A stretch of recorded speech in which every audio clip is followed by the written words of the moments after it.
The gym smells like sweat, old leather, and history.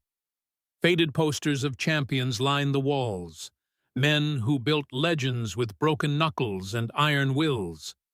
In the center of it all stands an Irish boxing legend. Weathered face, crooked nose. The kind of man whose opinions are sharp because his life taught him to survive that way.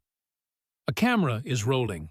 Someone asks him about fighters from Asia, about the Philippines. He smirks. "Good hands," he says casually. "Fast, talented. But punches? They can't really take punches." He shrugs like it's common knowledge. The words don't sound hateful. They sound dismissive. And somehow, that makes them sting more. The clip spreads fast. In Ireland, it's just another opinion from a tough old fighter. In the Philippines, it lands differently.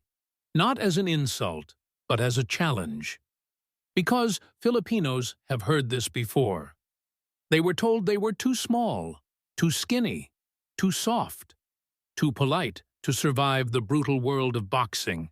History says otherwise. Long before bright lights and pay-per-view fights, boxing in the Philippines wasn't about glory. It was about escape, about feeding families, about surviving places where quitting wasn't an option.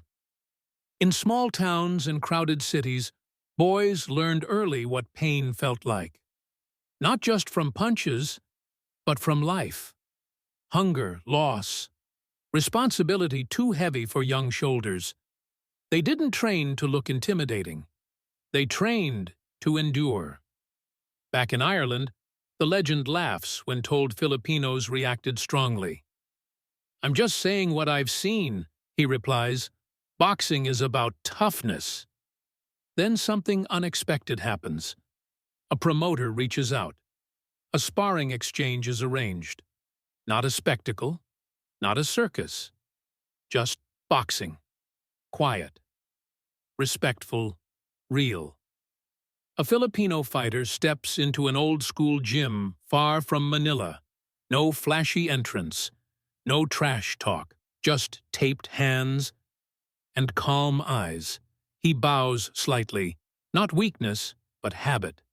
The Irish legend watches closely. The bell rings.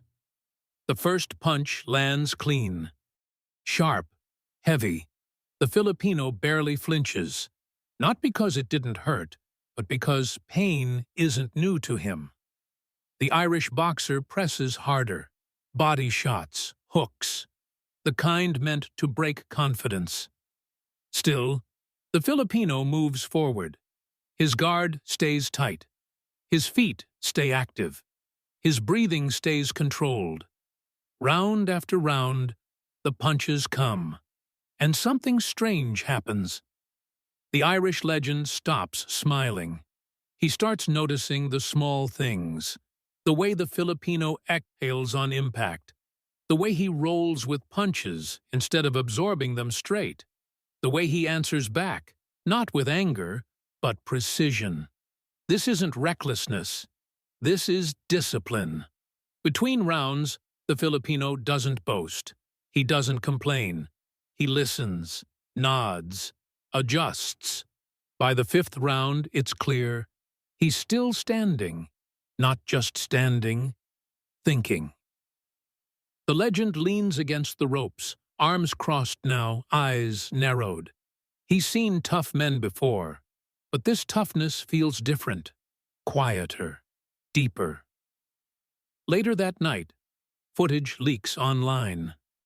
Not of knockouts, of resilience. Comments flood in from around the world. Why won't he go down? That chin is unreal. This isn't about taking punches. This is about surviving them. Filipino fans recognize it instantly. This is the same toughness that sent fathers overseas for decades to work dangerous jobs. The same toughness that kept families together across oceans. The same toughness that learned how to smile through exhaustion. In boxing gyms across the Philippines, young fighters watch the clip on cracked phones. They don't cheer loudly. They nod, because they understand. Punch resistance isn't just about muscle or bone density. It's about psychology, about how familiar pain is to you, about whether pain makes you panic or focus. Filipino fighters grow up learning not to waste energy on fear. They learn to breathe, to endure, to adapt. A few weeks later, the Irish legend is asked again about Filipino boxers. This time, his tone changes. "I said they couldn't take punches," he admits. "That was wrong." He pauses. "They don't just take punches. They absorb them. They survive them. And they keep coming." He laughs softly. "That's dangerous." There's no apology speech, no dramatic reversal, just respect. In the boxing world, that means everything. The story doesn't end with one gym or one comment. It echoes through history, from warriors who fought colonizers with empty hands, to champions who carried an entire nation on their shoulders under bright Vegas lights, to unknown fighters waking up before sunrise, running through narrow streets, chasing a future no one promised them. Filipino toughness was never loud. It didn't need to be. It lived in consistency, in discipline, in heart. The Irish legend learned something that day, and so did everyone watching.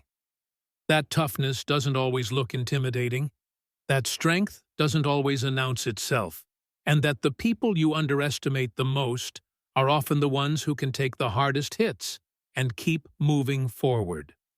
Sometimes, the real shock isn't the punch. It's who's still standing after it lands.